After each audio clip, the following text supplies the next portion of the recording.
BDR সদস্যদের জামিন শুনানির প্রসঙ্গে আইনজীবীরা কথা বলছেন আদালত প্রাঙ্গণে। আমরা সরাসরি শুনে নেব তাদের বক্তব্য।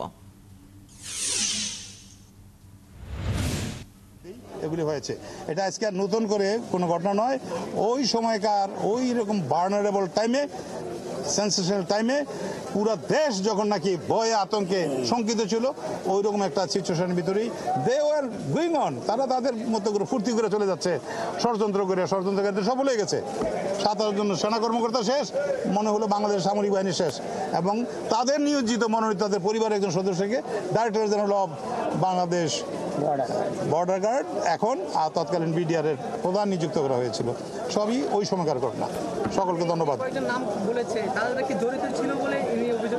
সরাসরি ষড়যন্ত্রে জড়িত ছিল এবং একজন তো অ্যাপয়েন্টেড হলো ডিজি হিসাবে, হি ইজ এ বেনিফিশিয়ারি।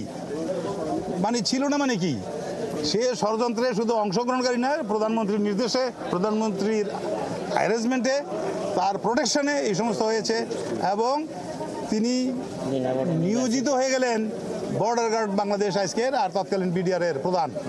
তাহলে জড়িত না থাকার কি আর কোনো প্রশ্ন থাকে, সন্দেহ থাকে? তখন তিনি মেজর ছিলেন না, যিনি সাক্ষ্য দিয়েছেন তখন তিনি মেজর ছিলেন, এবং তিনি তার অতীত পারফরমেন্সের জন্য, তিনি যখন দিনাজপুর এলাকায় ছিলেন ওই সময় তার দক্ষতা, সততা এবং পারফরমেন্সের জন্য সর্বশ্রেষ্ঠ অফিসার হিসাবে পুরস্কার প্রাপ্ত ছিলেন। এবং ওই দিন তাদের যে বাৎসরিক যে প্রোগ্রামটা হয় দরবার হলে, সেই দিন তিনি পুরস্কার গ্রহণ করার জন্য এসেছিলেন। এর বাইরে তিনি তৎকালীন সময়ের বিডিআর 2টা জোন, ইস্টার্ন এবং ইস্টার্ন জোনের তিনি গোয়েন্দা বাহিনীর প্রধান ছিলেন।